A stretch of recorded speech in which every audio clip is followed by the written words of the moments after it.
This is NBK, nothing but Knicks. When Sim passed the assist, you know that it's #1 show that breaks down the game. If you can't play defense, stay out my way. Dribble the ball, come down the lane. 5 seconds on the shot clock, who gon' win us the game? You wanna hear Nick updates and trade rumors? Post-game reviews, this the place you tune in. So tell a friend just to keep the ball moving. Like the page if you feeling the movement. Every game we coming to win. Give us a sub like a player that came off the bench. This is NBK, nothing but Knicks.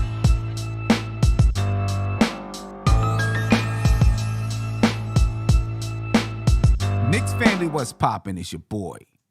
Well, ladies and gentlemen, the season is over. The Knicks lose the last game after having, a 12-point lead.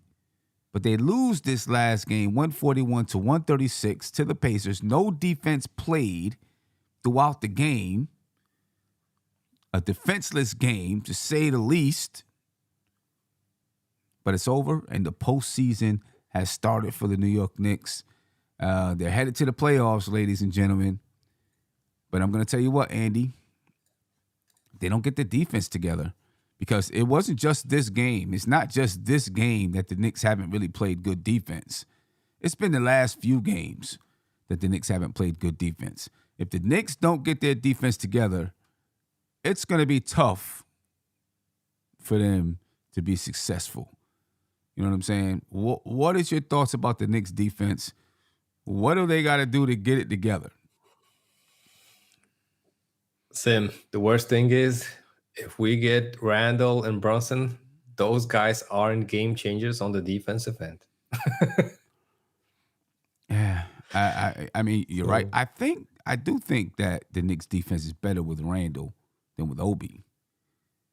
Oh, yeah, You know that might be the case, but it's not like, they're like Mitch and Grimes that they're missing in the starting lineup, right? But yeah, like you said, of course, the last couple of games, defense wasn't the top priority, or like Breen said, it's optional this game.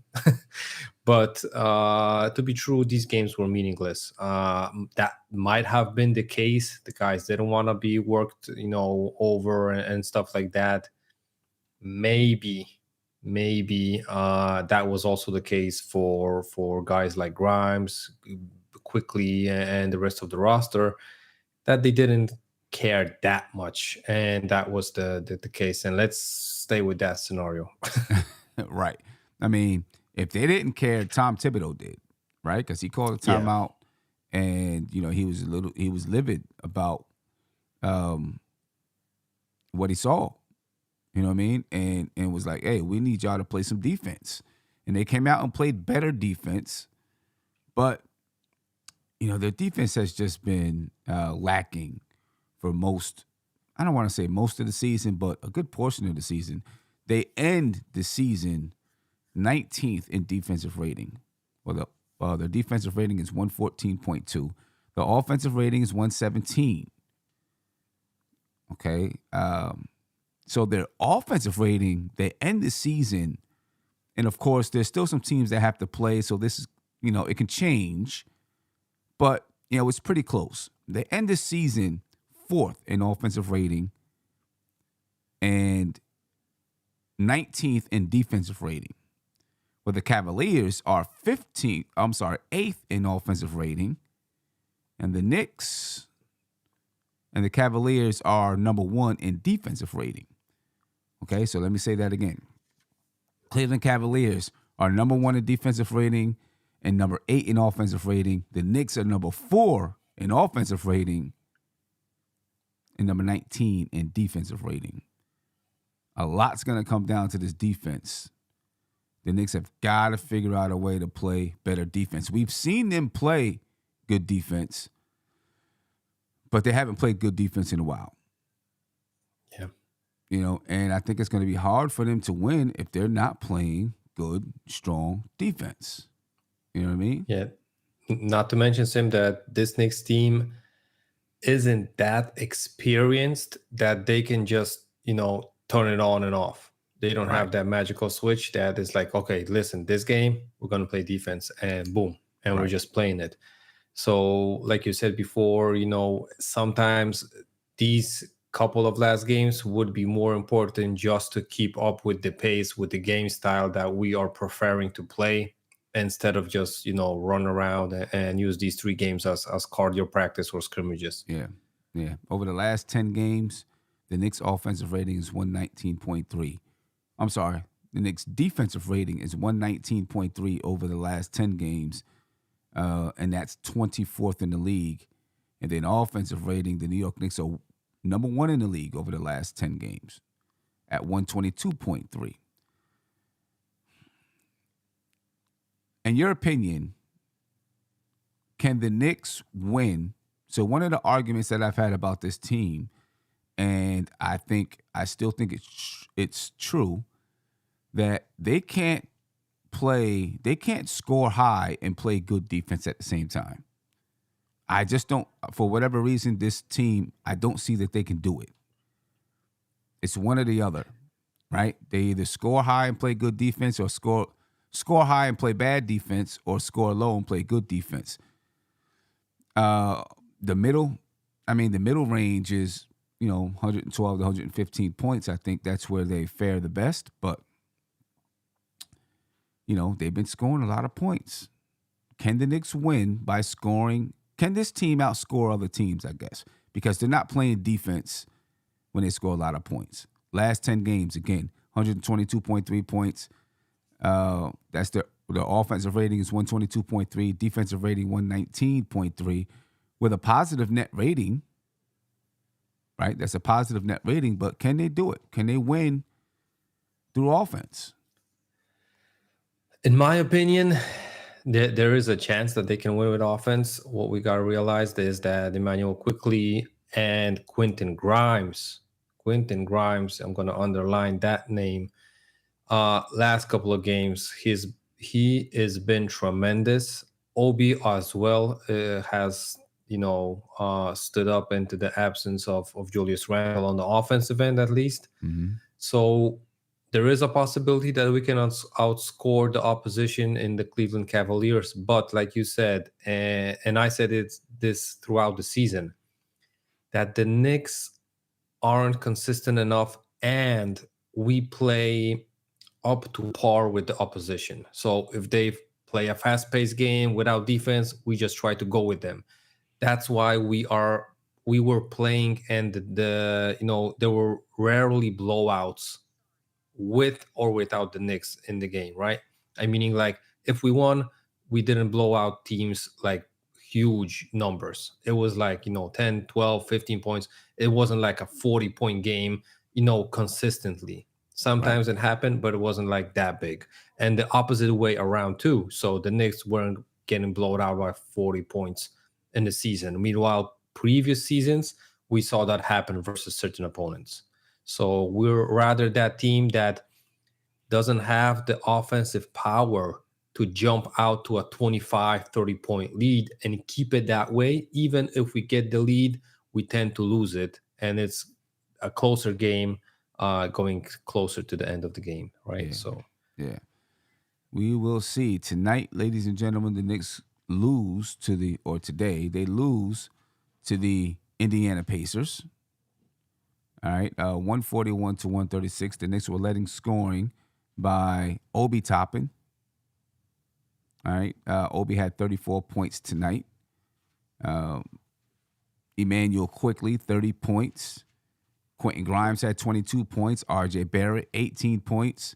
We know we're going to hear a lot about Obi.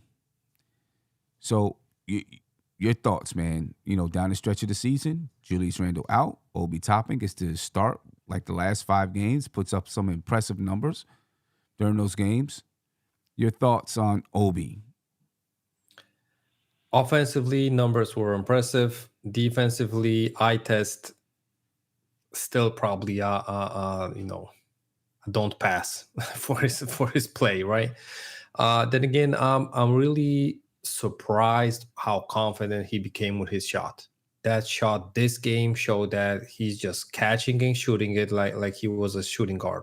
Mm-hmm. And for a big man like he is, playing the 4 position, it's I think it's tremendous. Question is if his confidence isn't going to be stuttered when he's going to be coming off the bench and getting spot minutes, right? Because when Julius comes back, he's probably going to get around 10, maybe max 15 minutes, right? So that might shake him again in his confidence. I hope that's not going to be the case. He needs to know that that is his role on this current roster of the Mm-hmm. New York Knicks, and that's what we need from him.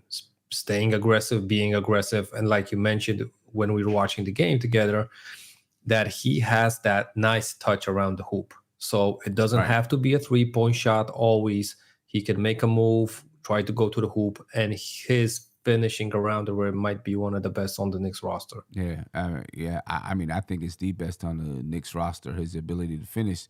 He also had 7 rebounds today, 5 assists. So a decent game by Obi. But what you notice is when it's a game like this that's up and down, high scoring, not much defense, he'll excel.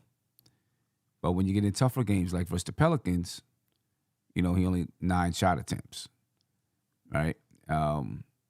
Tonight, he was in the game down the stretch, probably because Josh Hart was ejected. Right. So he was in the game down the stretch. I don't know. The thing is, this is the tough situation for Obi. You got to see him put up these numbers during regular season play, when the games really mean something.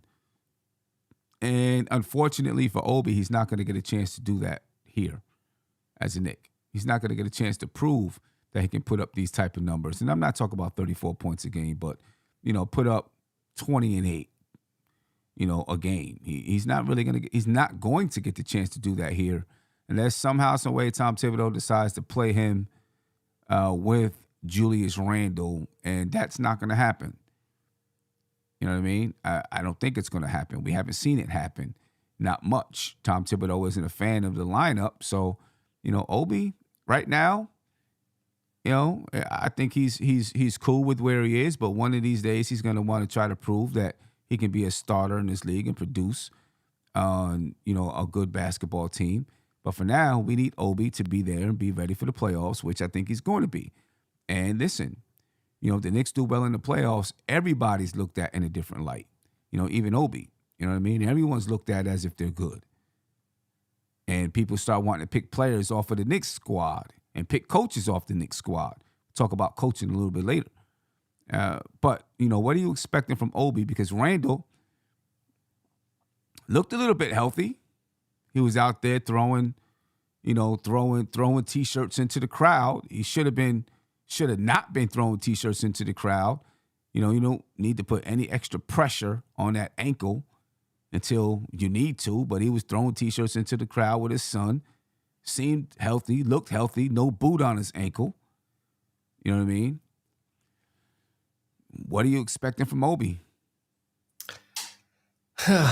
This is a hard question because this answer can go both ways, right? I'm gonna say that he's, I expecting his good play in the postseason, and then he's gonna lay an egg, and that might be probably the case. Right. First off, I'm gonna say that I'm expecting Julius Randle to play Game 1 versus the Cavs. Even if he's not gonna be 100% healthy, he's gonna be out on the court, and I think it's gonna be hard for Tom Thibodeau not to pick even and not 100% Julius Randle over Obi Toppin, meaning we're going to see probably the same minute distribution at the power forward position that we saw current in the regular season, which is Randle's going to get like 35, maybe even 38 minutes, and Obi's going to get the rest of that. If, and that's also a big if Tibbs doesn't shorten the rotation and cuts Obi minutes, because we were talking about that thing also when watching the game. After these couple of last games, expectations probably are higher because we saw that he is confident as far as, shooting wise. On the defensive end, not much more improvement, but, you don't expect that much defense from Obi. You're expecting him to be able to score enough to be on that 0 point balance, that if they score versus him, he can score versus them. Question is that going to be satisfying for Tibbs? I'm not sure, and I'm rather thinking that Obi's going to get a diminished low role in the playoffs. That's why my expectations for his numbers aren't that high. Right. Wow. I mean, if he ends up, it'll be something. If he, I mean, some fans will be in an uproar if he ends up getting almost cut from the lineup. It does make sense that most coaches shave their lineup down when it comes to the playoffs, and they play the guys that are really out there producing. Now, Tom Thibodeau shaved his lineup down to 9. Do you think he would go 8? Sim, listen, look at the bench if we are fully healthy. It's Quickly, it's Josh Hart, it's Isaiah Hartenstein, and it's Obi. Mm-hmm. Which guy from that 4-man lineup is going to get his minutes shaved? It's probably Obi. We'll see. If we'll see if his minutes get shaved or not. You know what I mean? Let's hope not, because even if Julius isn't 100%, I still want him to be able and to be fresh out there, because Right. a tired Julius Randle isn't the best Julius Randle possible. Right. So I would love, for Julius to play like 33 minutes and Obi to get that easy 15 minutes, or even mesh him a little bit together. This is the playoffs. There is no game to spare. Every game is important. If it's going to be a blowout, I hope we can spare a couple of minutes of Julius. But this has to be a blowout, and the Knicks were intending to blow out teams in the regular season. I don't see that happening in the playoffs. Yeah, nah, definitely, definitely not against the Cavs. I don't see them blowing them out. You know what I mean? The good thing is the Knicks got a week to rest. So do the Cavs, but they got a week to rest. Get some practice time in and really get themselves, in the mindset for the playoffs. Randall's been off for a little while. Brunson's been off for a little while. So, I mean, Randall, you figure Monday will be 2 weeks, and then he'll have another week, to rest that ankle before you got to step on the floor. He may not do much practicing with the team, to be honest with you. You know what I mean? To make sure that he's ready for the playoffs. Hopefully he's not going to be rusty. If he does play, he's not going to be rusty when he gets out there on the floor. But obviously all of them are going to have a week off, so they could all be rusty when they get out there, including the Cavs, right? They could all be rusty. What's your thoughts on Emmanuel Quickly and his play? Because he's going to be a critical player for the Knicks in the playoffs. You know what I mean? He's been playing good basketball. He's going to be critical, and the Knicks need him to play well. I think he will play well, but your thoughts? Yes, and I'm not the biggest fan of IQ, but I'm going to cross my fingers and hope for him to be the MVP of this first, series versus the Cavs. Everything that it takes for the Knicks to win, I'm on for. And listen, Quickly, his game might not favor my basketball philosophy, but if he's going to help us with that spark plug offense off the bench, and I'm going to be happy with it. And I hope he's going to make those shots, even if the shot selection isn't perfect. I hope he's going to make those shots, and I hope he's going to find some teammates, because last couple of games we saw possessions that he was able to pass it to the trailer, pass it to the wing for a corner 3 and stuff like that. And he didn't do those passes, looking rather for himself and his shot. I hope that's not going to be the question for him in the playoffs. He's just going to do the best possible basketball play on the court for his team. Yeah, I mean, he did have 7 assists today. 9 rebounds, 7 assists for Quickly today. But I get it. Listen, I still believe he's going to be the 3rd best player out there on the floor behind Randle and Brunson. You know what I mean? So they really need Quickly to step up and continue to play. To style of basketball that he's been playing or the level of basketball that he's been playing. Quentin Grimes, the Knicks need Quentin Grimes to knock down that three because RJ Barrett, I mean, he's been terrible from the three-point line. All right, 1 for 3 today, but he's been terrible from the three-point line. He was 0 for 9 the other night. So the Knicks really need Quentin Grimes to knock down those threes, and then guys like Josh Hart to knock down threes. So if Barrett's not hitting it and teams decide to close in, you got Josh Hart that you can say, okay, we're going to plug him in for Barrett. You know what I'm saying? So, that right there shows the importance of Josh Hart, not just the hustle plays, the rebounding, and the defense, but the shooting as well. Stretching the floor. Yeah, stretching the floor, which gives the Knicks more flexibility on the offensive side to open it up for guys like Brunson to penetrate, Randle to penetrate, and then when they kick it out, you got guys that's going to knock down the three. When you got Hart and you got Quentin Grimes out there, both of those guys knock it down at a high clip. Josh Hart doesn't take many of them, about 3 a game, but he's shooting like 55% or something like that from the three-point line. So he's knocking down a high clip of those shots. So the Knicks need these guys. They need these guys in the playoffs to be ready to knock down shots, folks.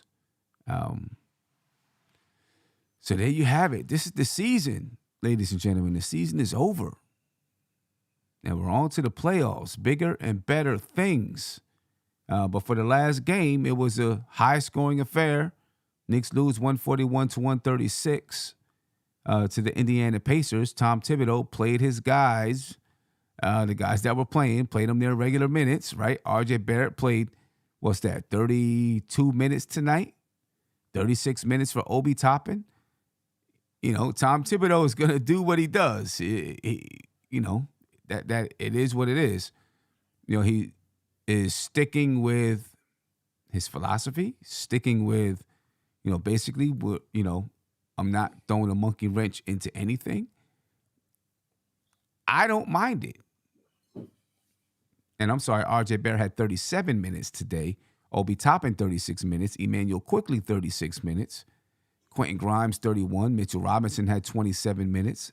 Hartenstein, 20. Josh Hart, 25 minutes. McBride had 12, and Evan Fournier had 11:43. I'm okay with it. How about you? I'm okay because nobody got injured. Okay. If that would happen, Sim, Somebody how the injured, fan base would go with it, right? Right. So I'm happy that nobody got injured. Grimes tweaked his back for the moment. That was a scary position. I think Mitch Robinson limped for like a couple of seconds, and I already saw that, and I was like, but they were back in the next play, so I was cool with it. Sim, what we gotta realize, if guys can play and will play and don't get injured, you can't have anything versus the coach or versus the players. They want to be in rhythm, and like we saw with Quentin Grimes, he can be on the court for 30 minutes and he's gonna have games that he takes 3 shots, 4 shots, 5 shots. But if he gets more usage rate on the shooting point, he scores more because he's an efficient scorer and he needs the ball in his hand, but I mean touches and taking shots. If Randle and Brunson comes back, that might be a problem as far as Grimes' scoring numbers. Right. I'm not going to be afraid to keep him on the court even if he doesn't take those shots. But we got to realize that Quentin Grimes is a totally different player if he gets the opportunity to take those shots, because when he's taking them, he's going to be efficient and he's going to be making them. Yeah. That's one of the things that I'm also, afraid of, that when we got the full roster, he's going to be literally the 4th option just before Mitch Robinson. Right. What I'm hoping is that Brunson, Randle, these guys sitting out was able to look and say, look and see what other people can do. Yeah. You know what I mean? And Tom Thibodeau and the coaching staff could see, all right, you know what? Here's some things that we can do. Here's a couple of little wrinkles that we can add to the offensive side, you know what I mean, to give us some more variety out there on the floor. You know, And Sim, I think we started to see that with Julius Randle and Quentin Grimes. He started play with him more of a two-man game. It wasn't the Reggie Bullock type that he was playing. Every second possession that they were having the ball together. But I still think we saw Julius Randle encouraging Quentin to shoot, and I think like you said, by looking from the sidelines, they see that they can trust him if he gets the chances to make the shot. And we also saw that Quentin has the other thing that he can do, which is fake the shot, drive to the hoop, and even if he doesn't have an open lane, he can pass the ball. He's a good passer in those situations. I don't know if everybody realizes that, but we were talking about that like 2 seasons ago, barely, when we drafted him in the coach's corner, that he was a good passer in those situations. So I think that's going to be the case also, that if he has the trust of his teammates, it's going to be a way easier game for everyone on the court with him. yeah, yeah. Well, we'll see. Going back to Tom Thibodeau, I'm not upset. I like the fact that he has a philosophy and he sticks with it. He's consistent, and I think that helps this basketball team. That's what has gotten us so far, and he's stuck with it. I want to talk about Mitchell Robinson. 9 points, 20 rebounds, and 7 blocks today. That's a lot. That's a lot of blocks, right? It's a lot of blocks. 9.7 rebounds, 20 blocks, and a nice post move. He didn't score off of it, but a nice post move. I like what I'm seeing from Mitch. I think he's definitely going to be impactful in the playoffs. Now, obviously, you're playing against Jared Allen and Evan Mobley down there, so there's going to be different than playing against whoever he played against today, right? Isaiah Jackson. No diss to Isaiah Jackson and Jordan Nwora. But, they're not Evan Mobley and Jared Allen. So it's good for Mitch to go into the playoffs feeling confident, grabbing rebounds the way he is, blocking shots the way he is. He looks healthy. Got out of this game healthy. You know what I mean? So that's definitely a positive for the Knicks. Your thoughts on Mitchell Robinson and his play? I think Mitch Robinson can surprise us or disappoint us. Like you said, the task for him is way harder than in the last couple of games.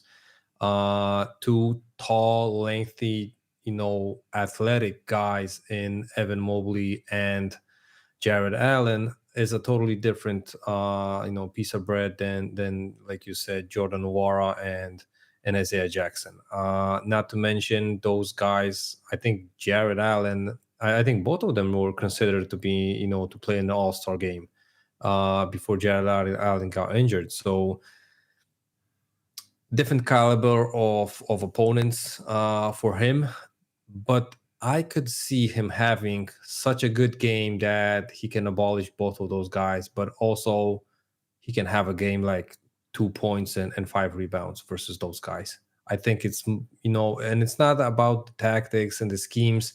Sometimes he's just going to be that aggressive that they're going to allow him to get those rebounds. Sometimes they're going to call fouls on him because he's going to reach over those guys.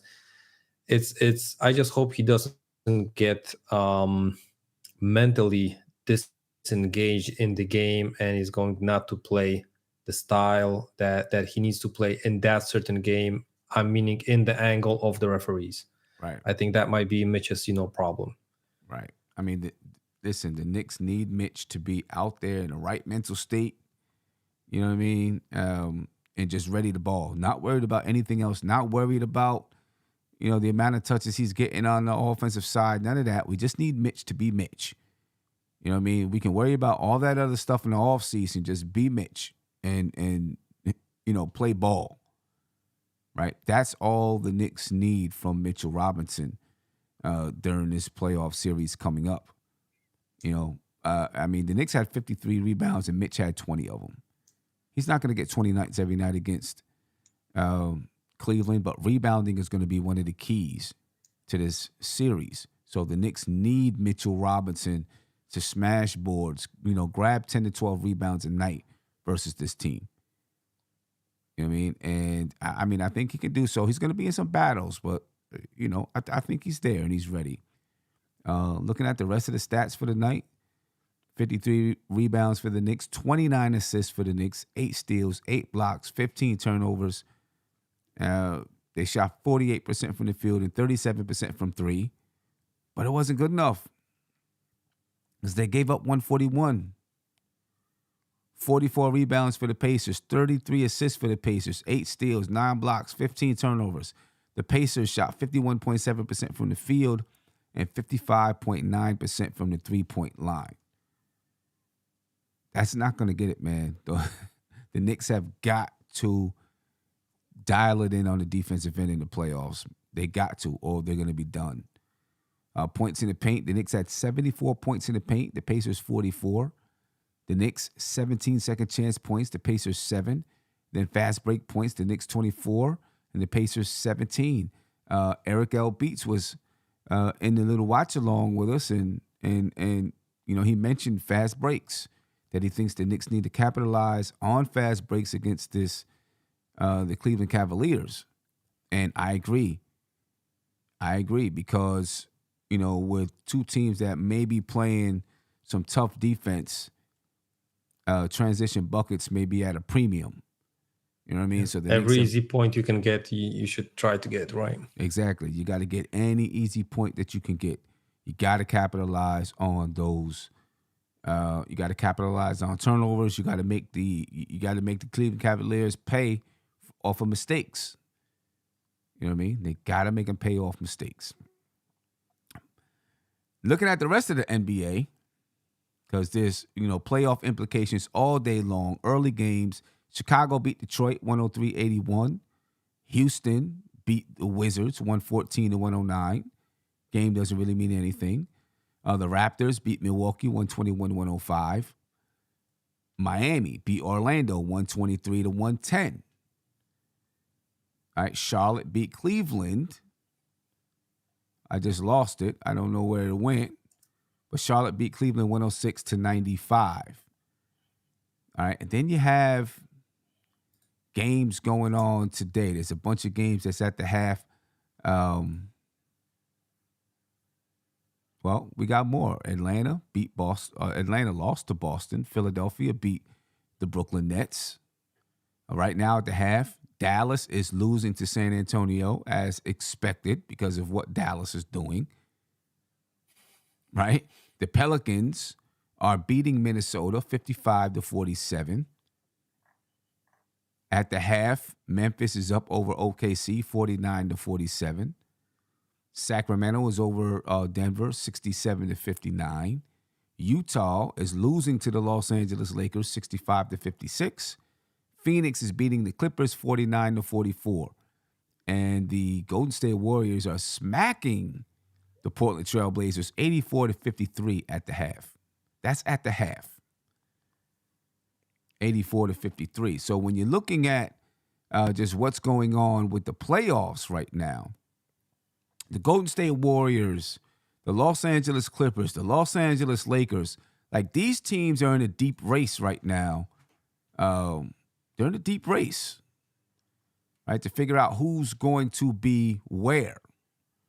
So I do want to pull, well, I'm not going to pull it up. I'm just going to read it off. Just some Western Conference playoff scenarios right now, right? Because either the Clippers, the Golden State Warriors, or the New Orleans Pelicans can gain that 5th seed. So those 3 teams are trying to win so that they can get into that 5th seed. Obviously, if all of them win, then, it's going to come down to tiebreakers or whatever. Golden State could be in the 6th seed. The Clippers could be in the 6th seed. Los Angeles or New Orleans could be in the 6th seed. The Lakers, New Orleans, Golden State, the Clippers, or Minnesota could be in the 7th seed. Right? New Orleans, Minnesota, Golden State, or the Lakers could be in the 8th seed, and then the ninth seed could only be Minnesota or New Orleans, right? So basically, the Lakers are guaranteed to be in the 8th. The Lakers are guaranteed 6 through 7, one of those spots, the Lakers. Golden State is guaranteed to be anywhere from 5 to 8. The Los Angeles Clippers are guaranteed to be anywhere from 5 to 7, right? New Orleans could be anywhere from 5 to 9. So there's a lot of stuff going on in the Western Conference. Minnesota, they could be anywhere from 7 to 9. A lot of stuff happening right now. And those games are being played as we speak, ladies and gentlemen.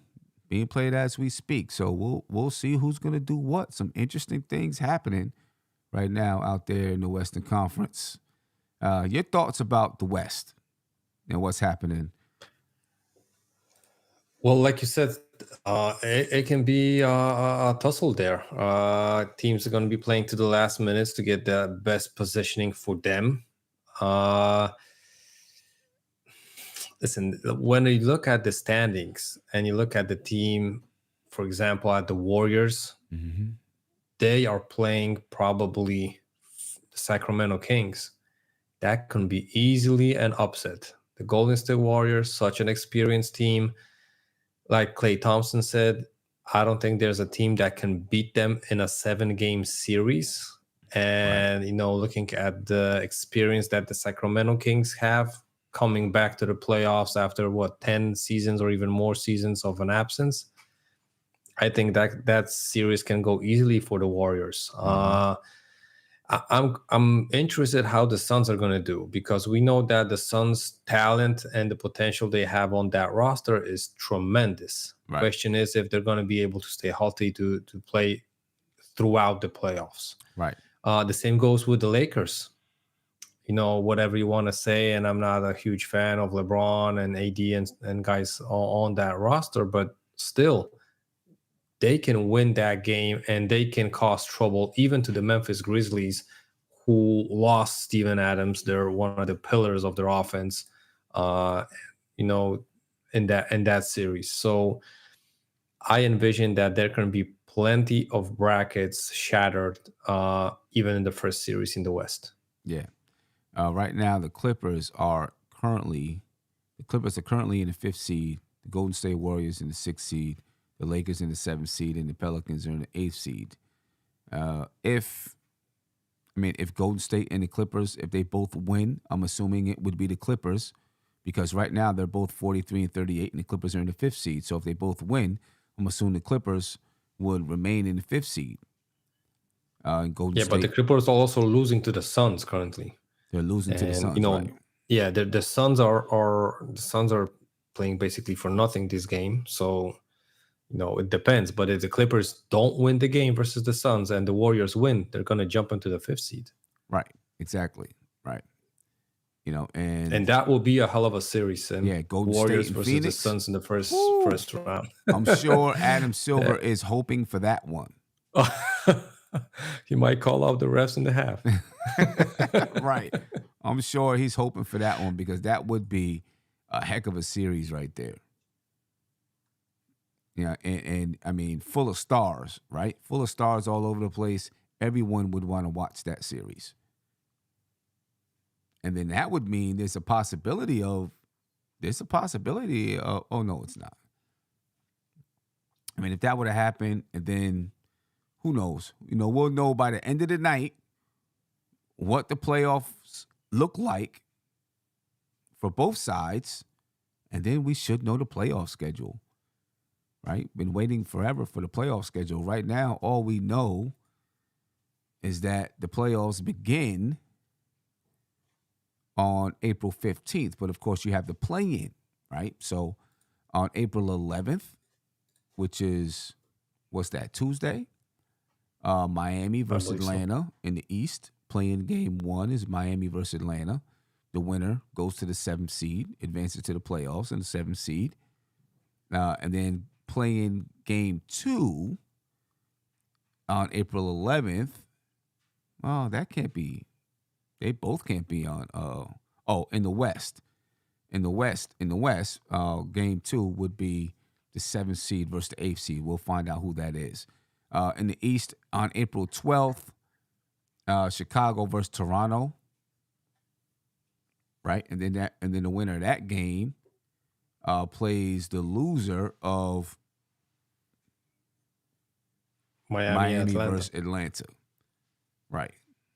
So that's And all Sam, we what know we gotta right now. realize with this playing tournament, which is, what makes it really interesting, that this is only one game. And we know how the NBA rolls. You can be hot one night, and that decides the result of the whole game. Yep. So, from looking just at the standings, everybody, maybe not everybody, but most of the fans are going to probably pick Miami versus the Hawks, right? But we know Trae Young, he can go for 50, and he can eliminate the Heat by himself, right? It's the NBA. It can be a really, I think that the NBA play-ins, I wasn't a fan at the beginning of it, but after a couple of seasons, I'm thinking that this is probably, you couldn't solve this tanking and whatever you want to call it better. Yeah. I mean, it's fun, right? It's fun to see those last few teams battle to try to get into that playoff race. It definitely adds something to the season. I don't know about this new tournament that they're planning to add. I don't know about that one, but the play-in, I think it's pretty cool. Let me get to a phone call. Caller, you're live. Tell me your name and where you're from, please. Tim, Andy, it's Spree. What's going on, guys? What's going on, Spree? What up, bro? First, I wanted to say I thought, Andy, the interview you did with the Knicks Nation Germany on here, the interview on your channel, Sim, I thought it was great content. So shout out to you, Andy. Thought it was good. I enjoyed it. I want to talk about just Julius Randle for 1 second, Sim. Mm-hmm. This is going to be a short call. I'm not going to second guess what Tibbs did with resting Brunson and obviously Randle the injury. I'm not second guessing that at all. I think that was the right decision, even if there's rust, whatever. Sim, all I'm asking from Julius Randle is I want him to recognize what made him good this year, and I don't want him to go back to bad habits. That's all I'm asking from Julius Randle, is just like when you have he started so well early in ball games. And yes, Brunson takes the pressure off, but regardless of what Cleveland decides to do against us, I want Randle to understand what made him good. He did everything, quick decisions. 3 ball, if you're open, shoot it, because you can make threes, and we're going to need Randle to make threes. If you drive the ball, he drove the ball. He made smart decisions when his 3 ball was working. He drove it, and he got to the free throw line with those moves, those little fouls that he gets the calls. Right. So, and he didn't. I don't think he turned the ball over as much. I really didn't have as many issues with him. Sometimes he did, but Sim, do you agree with me? He can't go back to the old ways. Oh, of course he can't. I mean, he can't do you that. Think he knows that? I think he does. Okay.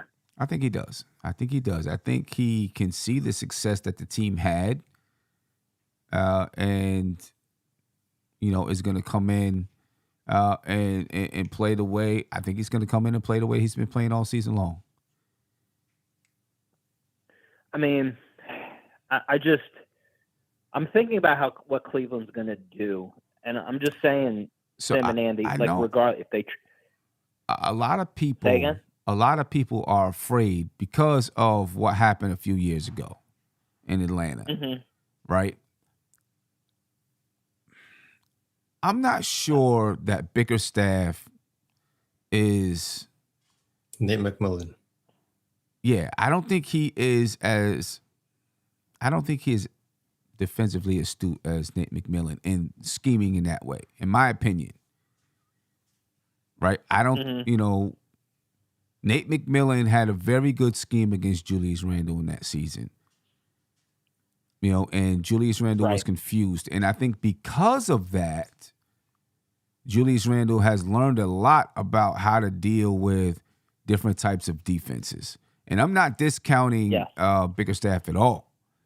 He's a good coach, obviously. But I don't think he's defensively, I don't think he schemes like Nate McMillan does, in my opinion. So I'm not as worried Okay. about it. I'm not as worried about him coming up. I mean, I don't know. I could be wrong, and maybe he looks back at that Atlanta, looks back at that Atlanta film and says, well, this is what they did. But I think this year, the Knicks just have more capable shooters. Remember, Elfrid Payton was the point guard. He couldn't shoot worth a Yes. lick. Yes. Now you got Jalen Brunson. So if you try to do something like that, Jalen Brunson can take the game over too.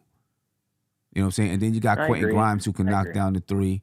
You didn't even have Evan Fournier that year. Correct. You know what I'm saying? Like the Knicks No, were you're right. You're right. one of the worst shooting teams in the league by far that season. You know what I'm saying? So I'm not worried about them shutting us down defensively like Atlanta did. I'm worried about us playing defense. That's my biggest concern. Yeah, I'm worried about that too. I just want to just say one thing though. Like, you're right. It's totally different, and I trust Randle. I have to. I mean, this is we got a better team around him. I want him to do well, but there's pressure on him. He's got to show that what he did this regular season, he's got to put it to work. It's got to translate. This is different. The postseason, there's more pressure. When you have an open shot, like Randle shot the ball. I don't know what his percentages are. I just know this. When Randle shot threes, I felt comfortable they were going in, Sim. And in the playoffs, if they lay off him, he's just got to have confidence and make them. And so I want him to do well. I'm just saying, I want to see him shoot the ball the way he shot the ball. And also, he deserves respect from the referees. When he does that little move where he gets to the free throw elbow line and he swipes with his arms, they've been consistently giving him those calls. I don't want them to not give him the calls. He deserves it. He's an all-NBA player. Yeah.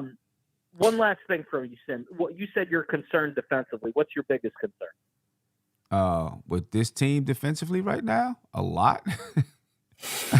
Yeah. I mean, they haven't been able to get stops down the stretch, right? Obviously, I mean, even though you have Quentin Grimes and Josh Hart out there opposing wings, are still able to score the ball. 3-point shooting. I mean, obviously they're going to be able to score, but we've had some wings, really get off on us. 3-point shooting. That's a big issue. The Knicks defense just has not been good down the stretch of the season. They've been outscoring teams. That's how they've been able to win. It's an unknown. What would you do? What would you do defensively if you're the Knicks? And obviously you got to switch it up. You can't just do one thing. But what do you think? You can't take away everything. What do you need to do to give yourself a chance? I don't know. I don't know what this team needs to do. You know what I mean? Because it's hard. It's hard. We've seen this team play really, really good defense, but during those times when they've played really good defense, their offense wasn't lighting it up. When their offense is lighting it up, they're not playing really good defense. Now, down the stretch of the season, they've been winning games because they played some teams that are just tanking or whatever it is. That's not the only reason, but that's part of the reason. We don't know if the Knicks right now can outscore teams at a high level, right? Outscore. I don't think that they're good at, tonight, they scored 136 and lost by 5. Right? Now, tonight is a glorified scrimmage. But in a real game, I don't know if the Knicks can score a lot of points and stop an opposing team. I just don't think they can. I think the Knicks got to play in the sweet spot. I think that sweet spot is between 112 and 118 points, somewhere around there. I like it when the Knicks are in that range. I feel like their defense is better. And part of the reason is because the game is a little bit slower. So I think it allows guys to rest on the offensive side a little bit more when the game is slower. And then you can settle in and use that energy on the defensive side. You know what I'm saying? It's very hard for this team, in my opinion, to exert as much energy as they have been on the offensive side and then also exert the same amount of equal or more energy on the defensive side. So when you play a little bit slower, You reserve some of your energy, and then you expend it on the defensive side of the ball. You know what I'm saying? There's not as much up and back. You know what I mean? And, guys are in better position defensively, et cetera, which is one of the reasons why I No, that's believe fair. the Knicks, when they play slower, their defense looks so much better when they play a slower pace because of what I just said. Guys are in better positions defensively. There's not as much fast break, all of those type of things. You know what I'm saying? Maybe not as many 3-point shots taken. So, 3-point shots lead to long rebounds, which leads to fast breaks. All of those things factor in. So there's got to be that sweet spot. They got to find that sweet spot. And I think you the think sweet spot is Randle between and 112 Brunson- and 118. 112 and 118, I think that's the You- sweet spot. Yeah. No, I agree with you. We have to be careful. We can't just get in shootouts. But do you think, Sam, Randle and Brunson will get respect from the referees if they do the right things? I just don't want it to be a series where Donovan, with this whole Donovan to New York thing, and he goes nutty and gets all the calls. Do you think Brunson and Randle will get respect with calls? I do. I think they will. Okay. I think they will. Okay. Brunson probably a little bit more than Randle. But Randle, I think he'll get his, like that pull-up you were talking about. I think he'll get that. Brunson, just the way he carries himself, I think he gets the call. He'll get the calls that he deserves to get. You know what I'm saying?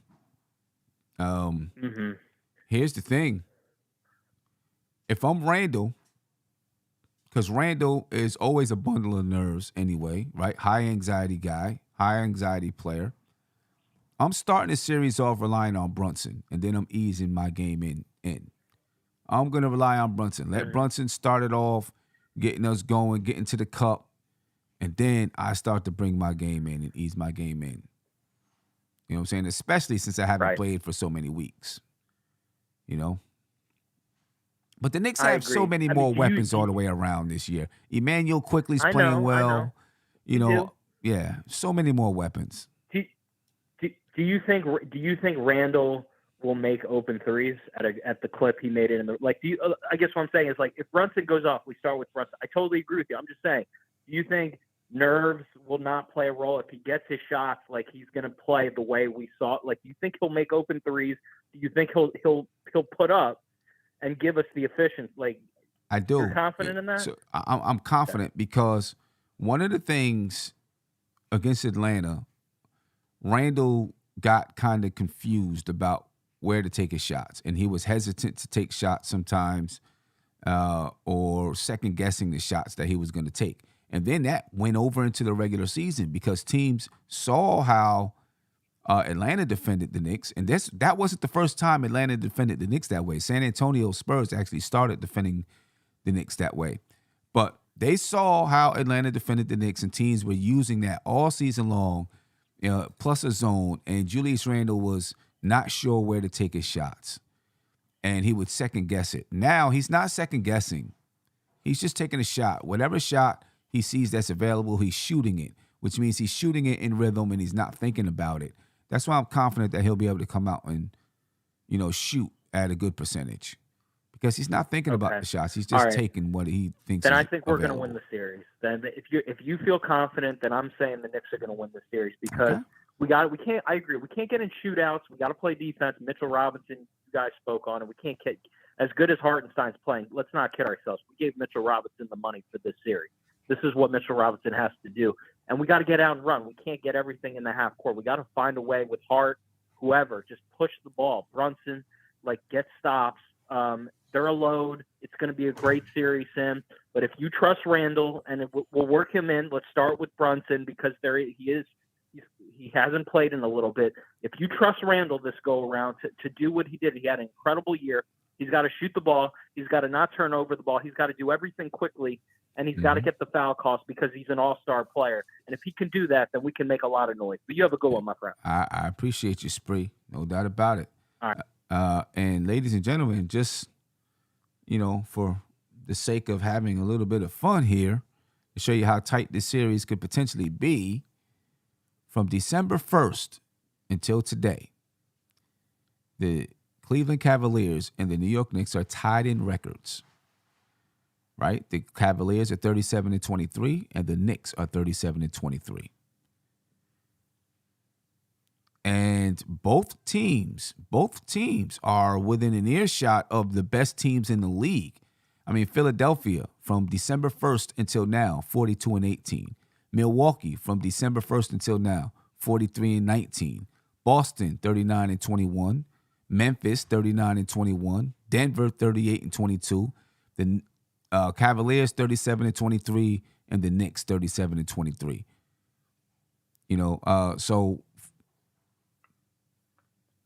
After November, the Knicks have been one of the very best teams in the league. 1, 2, 3, 4, 5, 6, 7. Seventh in the league, or tied for sixth in the league with the Cleveland Cavaliers.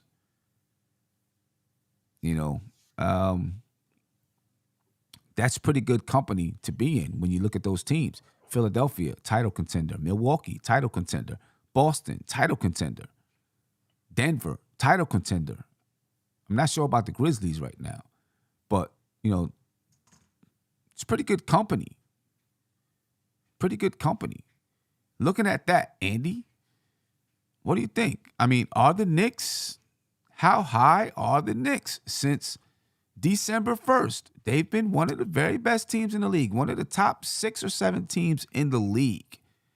How, between Philadelphia, Milwaukee, and Denver, Milwaukee has the best record in the league, right? So let's say between Milwaukee, Denver, and Philadelphia, what is the gap between those 3 teams and the Knicks in Cleveland? What is the gap there? I would say that the gap is really minor, but in the playoffs, I think it's more even about matchups. Sometimes certain teams just match up well versus each other, and we saw that in previous years. There were higher seeded teams just that couldn't handle their, let's say self-proclaimed worst team, right? So I think in playoffs, because it's a series and you got to win 4 games, the matchups really matter way more than just the record from the regular season. Sometimes, if, for example, the best team might be Philadelphia because they have a center that nobody from the teams that you mentioned have a player that could go toe to toe with him. The Knicks and the Cavs have a great defensive center, but are way, way not in par with the offense of Joel Embiid. Right. And it goes the same way with the Celtics also, right? Only guys that can match up with Embiid is probably Jokic. Different skill set, but is also a big man. So that's why I think it's more about the matchups in the playoffs than just the gap between how overall a team is good. After the regular season. Yeah. Nah, I agree with you, man. Before I go on for him, I'm going to get a phone call. I just want to take a little shot at someone. Sherwin said he's 50 now, but in his high school years, he ran a 60 in 5.4. I think he made a mistake and put a period in the wrong place. I think that's like 54 seconds. Come on. He didn't run it in 5.4. He ran it in about 54 seconds. Anyway, let me get to a phone call here. Caller, you're live. Tell me your name and where you're from. And tell Sherwin to, stop lying to us. Tell Sherwin to stop lying to us. What's going on? How you doing, Tim? I'm good. How you doing, Andy? This is Tim Sutton from Brooklyn. So I got a question. I sent you a Twitter thing that I noticed back when the Wizards were playing. The Knicks after the Heat and Julius Randle got hurt, did they play Cleveland? I noticed in the end of the third quarter, about the 2:30, 2:20 mark, the Knicks looked like they was in the 3-2 zone, where Hardenstein was above the foul line. The 2 wings either was Quickly or Grimes or Hart or Grimes was out right next to Hartenstein. For any guys that came penetrating, they would trap him. And Obi and Brunson was in the back part, guarding a space and area. I don't know if you picked up on that. I'm like, hold up, are they trying to implement a zone? Knicks because Obi came down after they scored and was talking to Brunson, trying to get instruction where he's supposed to be, and he wasn't guarding the man; he was guarding the area in that Wizard game. You pick up on that? I didn't, but you know what? I'll go back and check it out. You said so that was the last Cleveland game, right? No, the Wizards game about in the end of the third quarter, about 2:30 Oh, in the the end Wizards of the third game. quarter. Okay, yeah, I'll go back and check that out and see.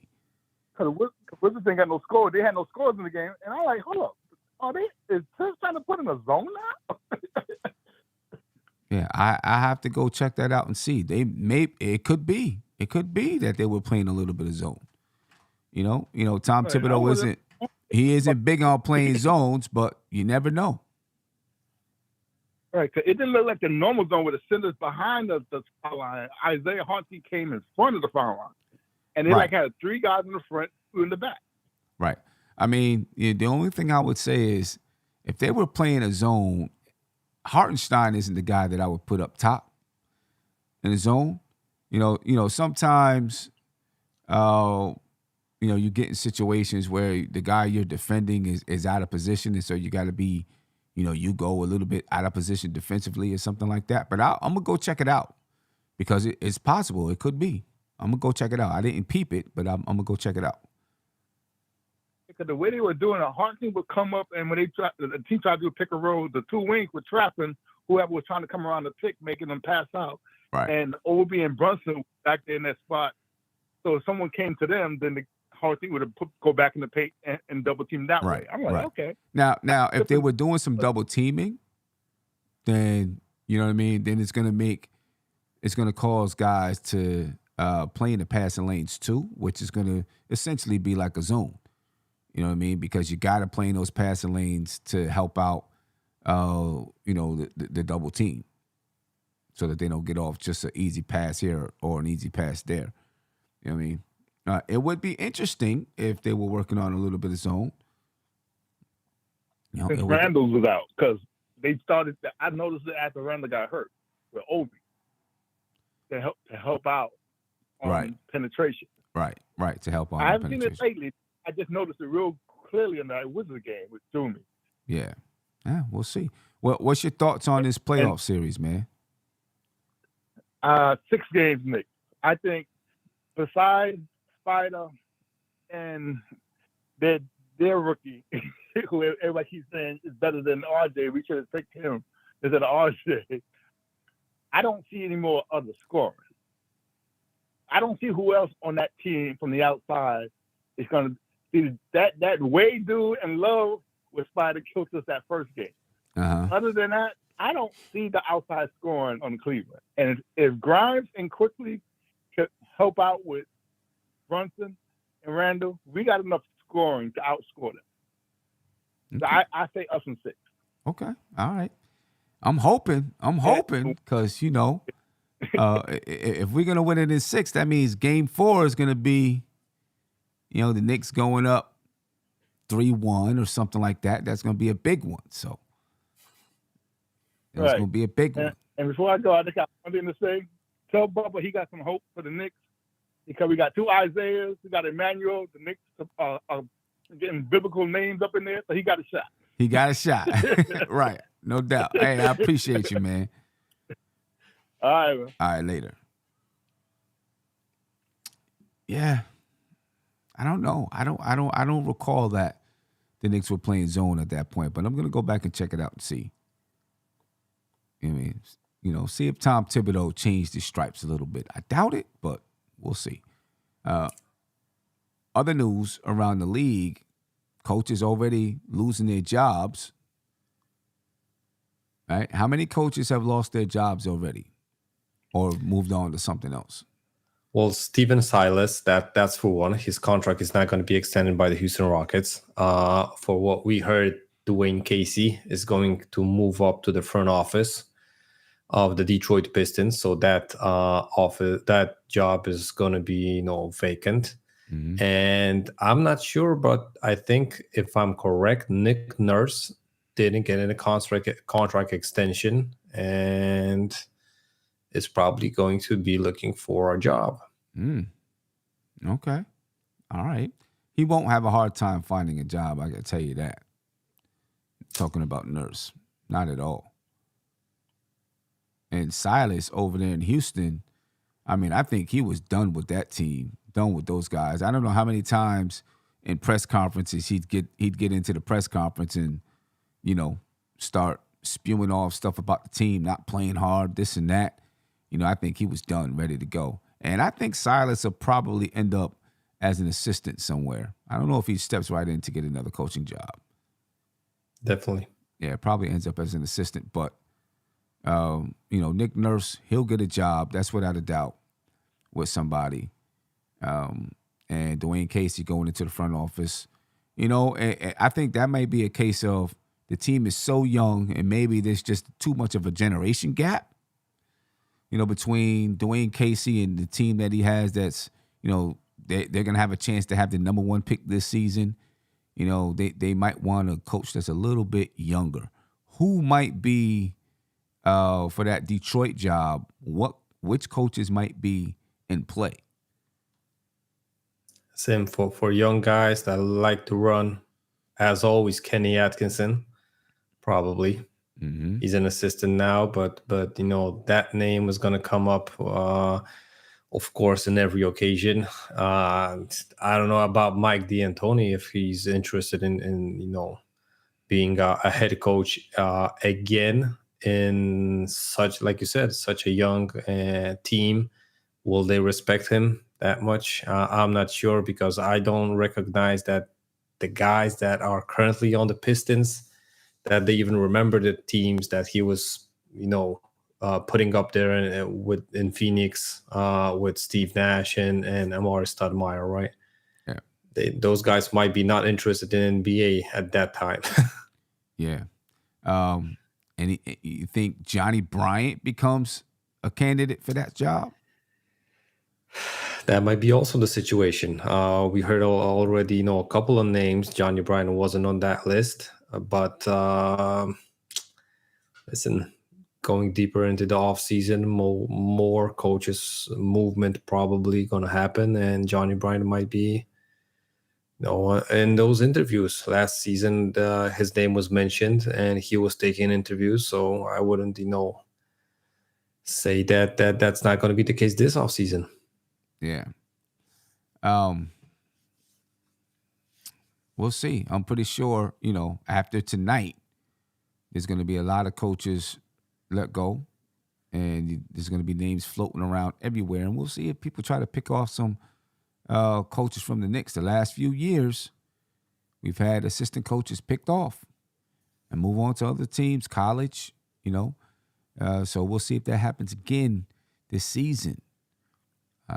Right now, the MVP ladder, we're at the end of the season. Joel Embiid is number 1 in that MVP ladder. Probably will win MVP this year. 33 points a game, 10 rebounds, 4.2 assists. Nikola Jokic, he's right behind. As a matter of fact, last week he was number 1, right behind Joel Embiid. 24.8 points per game, 11.9 rebounds, 9.8 assists per game. Amazing numbers. Then Giannis is number 3, 31 points, 11.9 rebounds, 6 assists. Jason Tatum is 4th, 30.2 points, 8.8 rebounds, 4.6 assists. Domantas Sabonis is 5th in the rankings with 19.1 points per game, 12.4 rebounds, and 7.3 assists. And then the next 5 is Luka, SGA, James Harden, Julius Randle at 9, and Kevin Durant at 10. And then the next 5, Devin Booker, Jimmy Butler, Anthony Davis, De'Aaron Fox, and Donovan Mitchell. Right? So, I mean, that's 15 names right there. It's looking good. It's looking good for Julius Randle to be an All-NBA player this season. Yeah, and so not only All NBA player, I think he might get MVP votes, because the voting is like there's several people that have votes, but they have to put in 5 votes for the MVPs. Like, you know, my first option is this guy, second option is this guy. So I think there might be several, an example, 5th place votes for Julius Randle. Okay. and I hope he's going to get at least a couple of votes there. That can be a huge boost for him. Right. Getting those votes instead of, for example, a Luka or a Sabonis even. That may make him grow. Yeah. Jalen Brunson may get some votes from somebody out there. You know what I mean? Quiet is kept. He may not have. I mean, he still has great numbers. He may not be putting up. Randall's putting up like 25 and 10. Brunson is what, 23, 24, and 6 or 7 assists. He may get a vote or two for MVP. So, and his impact might be even bigger than Randall's, to be true, on the team, and that's how certain voters are gonna go by. Right. Not only the numbers, not only if you're a leader of the team, but just the impact on the team. And we saw the Knicks with Julius for a couple of seasons.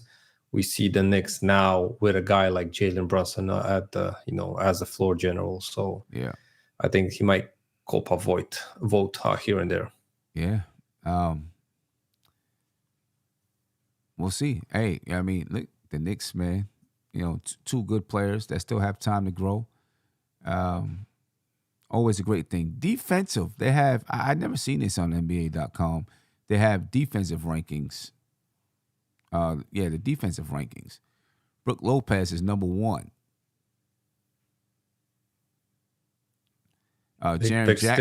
Big stiff Brook Lopez. Yeah, he's number 1. Jaren Jackson, number 2. Evan Mobley from the Cavs, number 3. The next 7, Bam Adebayo, OG Anunoby, Alex Caruso, Nick Claxton, Jaden McDaniels, PJ Tucker, and Derek White. Not one player even close to being on there from the Knicks. So, I want to get one of those guys on there next year. We need at least on the list. At least on the list. But anyway, ladies and gentlemen, I'm gonna head up out of here. Let Andy get some sleep. You know what I mean? What time is it? 11 o'clock? 11:15? Yeah, 20 minutes after 11. So yeah, so we'll let Andy get some sleep so he can get ready for work tomorrow. Or do you have work tomorrow? No. We got off tomorrow. So you got the day off tomorrow. Yeah, I think most people has the day off tomorrow. I know the Queen's Court's gonna be on tomorrow. I might try to jump on the Queen's Court with her. I might do something early in the day. Depends on if I get this video done. If I get the video done that I'm working on, then I'll try to jump on and do something. So I guess I'll see. But for most of the week, we're going to be doing a lot of breakdown on the Knicks versus the Cavs. A lot of stuff in store. So be ready for it, ladies and gentlemen. Be ready for it. Any last words or thoughts before we get out of here, Andy? Well, Sam, this was, in one sentence, a long season, but when you look at it, it went so fast by, right? It was like we were talking about preseason, and then it's going to be, the offseason is going to be really soon, maybe 3, 4, 5 weeks, and it's going to be offseason again. Again, the draft situation, again, the free agency, and the real year is going to be round and round and round it goes. Yeah. So there it is. I seen Greg ask, when is game 1? We're not sure yet. I think it's going to be April 15th, but the schedule should come out tonight, right? After, these games are in the books. The schedule should come out tonight once everything is solidified. So there it is. And then, you'll see it posted. I'll post it on Twitter in the community. So we'll know when the Knicks and the Cavs are playing and people can start to make plans. The Game 4 tickets are sold out. So if you missed the boat, I apologize, but those tickets are sold out, ladies and gentlemen. We're going to have a good time there. If I have the ability to come across some more tickets, I'll see and I'll try. But those tickets to the lounge are sold out. All right. But anyway, ladies and gentlemen, I'm up out of here. I appreciate your time. Nino Black said I'm using big words like solidified. Hey, I do a lot of reading. You know, I'm doing a lot of reading with Big Bubba, man, so my vocabulary is growing. You know what I mean? Anyway, I'm out of here, folks. Catch y'all next time. Peace. Peace. This is NBK, nothing but Knicks. When Sim passed the assist, you know that it's #1 show that breaks down the game. If you can't play defense, stay out my way. Dribble the ball, come down the lane. 5 seconds on the shot clock, who gon' win us the game? You wanna hear Nick updates and trade rumors? Postgame reviews, this the place you tune in. So tell a friend just to keep the ball moving. Like the page if you feeling the movement. Every game we coming to win. Give us a sub like a player that came off the bench. This is NBK, nothing but Nick.